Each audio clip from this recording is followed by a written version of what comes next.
Today, we're diving into the story of a peace treaty that, on the surface, looked like a complete and utter defeat.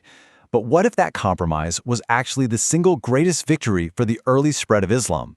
This is the fascinating story of the Treaty of Hudaibiya. So, that's really the big question here, isn't it? We usually think of victory as winning on the battlefield. But this story, it completely flips that idea on its head. It makes you ask, when is taking a step back actually the best way to move forward? All right, let's set the scene. The year is 628. The Prophet Muhammad, guided by a dream he had, sets out with about 1,400 of his followers. Their goal was simple, and it was peaceful. They just wanted to go to Mecca to perform the minor pilgrimage, the Umrah. But they never made it to the city. They were stopped short and forced to make camp at a place called Hudaibiya. And the situation, well, it was bad. They were in the middle of the desert and there was no water. For that many people, this was a recipe for disaster. And then, something truly remarkable happened.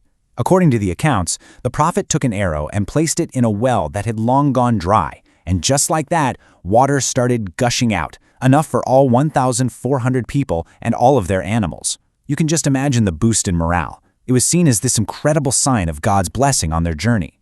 So you've got this total clash of intentions. On one side, you have the Muslims. They're in a state of ihram, which is a sacred state for pilgrimage. They're wearing simple clothes, they're unarmed, they've sworn off all violence.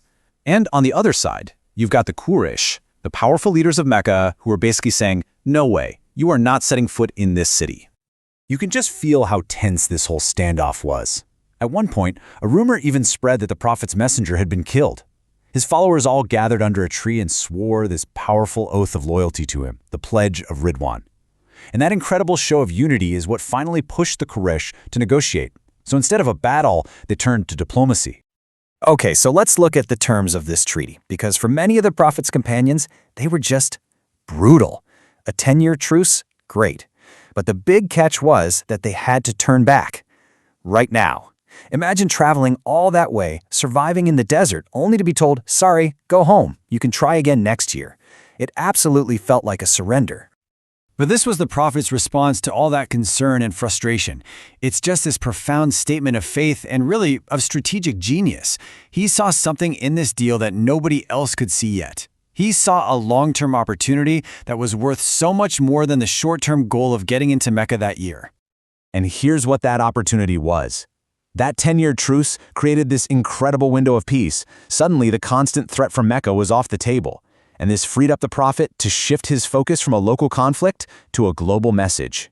I mean, look at this. He sent messengers with letters to the great superpowers of the time. We're talking Persia, Rome, Egypt, the whole region. The message of Islam was now being delivered on the world stage, and it was all because of the peace that was won at Hudaibiya. And this leads to a really wild story. Abu Sufyan, who at this time was a top leader in Mecca and a major opponent of the Prophet, he's on a business trip in Syria. Well, the Roman Emperor, Caesar, gets one of these letters and he summons Abu Sufyan asking to know more about this man from his homeland. And Caesar's questions are sharp. He asks about the Prophet's family, his followers, his core beliefs. And Abu Sufyan, even though he's his enemy, tells the truth. He says, yes, he comes from a noble family. He says his followers are the poor and the weak, and his message? To worship one God, to pray, to be charitable, and to be good to your family. And after hearing all of this, Caesar's conclusion is just stunning. He says, if what you're telling me is true, then this man will one day rule the very ground I'm standing on. Here you have the leader of one of the world's biggest empires predicting the future based on the testimony of the Prophet's own opponent. It's an incredible moment. So, that peace treaty didn't just open up diplomatic channels, it also did something critically important from a military perspective. It secured the Muslim southern border. And with that stability, the Prophet could finally turn his attention to another serious threat that was brewing up north, in a place called Khaybar. See, Khaybar had become this central hub for tribes that had been kicked out of Medina for breaking their own treaties. And they weren't just sitting there quietly. They were actively plotting, building alliances with other tribes, and planning a massive attack on Medina. And we're not talking about some small little fort here. Khaybar was the largest, most heavily fortified Jewish settlement in the entire region. The threat was real, and it was growing. It had to be dealt with. Which brings us right back to where we started. We've seen the treaty that looked like a defeat, the global diplomacy it unleashed, and the military victory it enabled. So, what was it that made this compromise such a clear and obvious win? The victory at Hudaibiya wasn't about land or loot. It was about gaining something much, much more valuable. It was about gaining peace. And in that peace, the message of Islam exploded.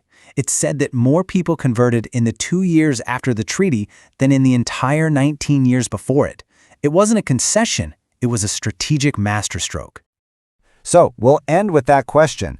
The story of Hudaibiya is a timeless lesson, really. It teaches us about strategy and about patience, and it makes you wonder, in our own lives, in our own challenges, when might a strategic pause be far more powerful than charging ahead for the win?